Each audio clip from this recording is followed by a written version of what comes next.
Les précaires conditions vitales des femmes vivant dans les sites déplacés de guerre, situés non loin de la ville d'Egoma, sont inhumaines, selon le constat fait par le reporter de Michapi Voice TV ce lundi 30 décembre 2024. Une famine criante couplée à des fortes carences en soins médicaux sont là le mot qui ronge au quotidien ces pauvres femmes qui décrivent leur misère. Nous manquons la nourriture et nous ne recevons vraiment pas d'aide. Et nous mourons de faim. Nous sommes exposés à la malnutrition. Que le gouvernement pense à nous. La famine risque de nous tuer. Nous sommes rongés par la famine. Nous ne recevons pas d'aide. L'eau est difficile à trouver. Que les autorités pensent à nous faire retourner chez nous.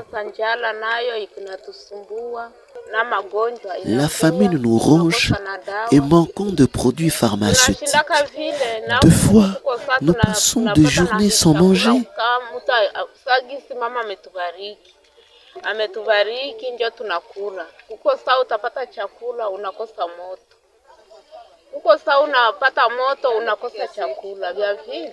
Imprégnée de la situation, Isabelle Pendeza, présidente du collectif des associations féminines pour le développement au Nord Kivu, supplie les autorités compétentes de porter un regard favorable à ces miséreuses femmes qui ne savent à quel sens se vouer. Vous avez écouté les cris d'alarme de ces femmes et les conditions très inhumaines dans lesquelles elles vivent. Et dans certains sites, il y a des femmes qui n'ont jamais réussi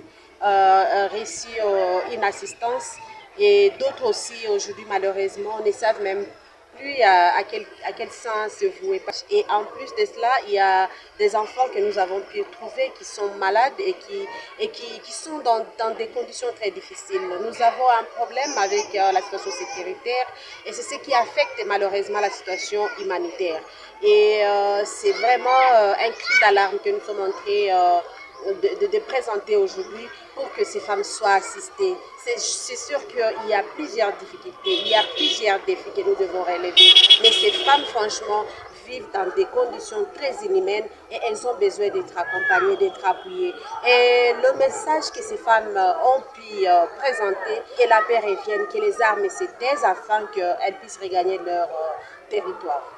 La vie humaine est sacrée, dit-on, aux autorités et personnes de bonne foi de venir à la rescousse de ces dignes filles du pays, passant généralement de journées entières sans mettre quelque chose sous la dent.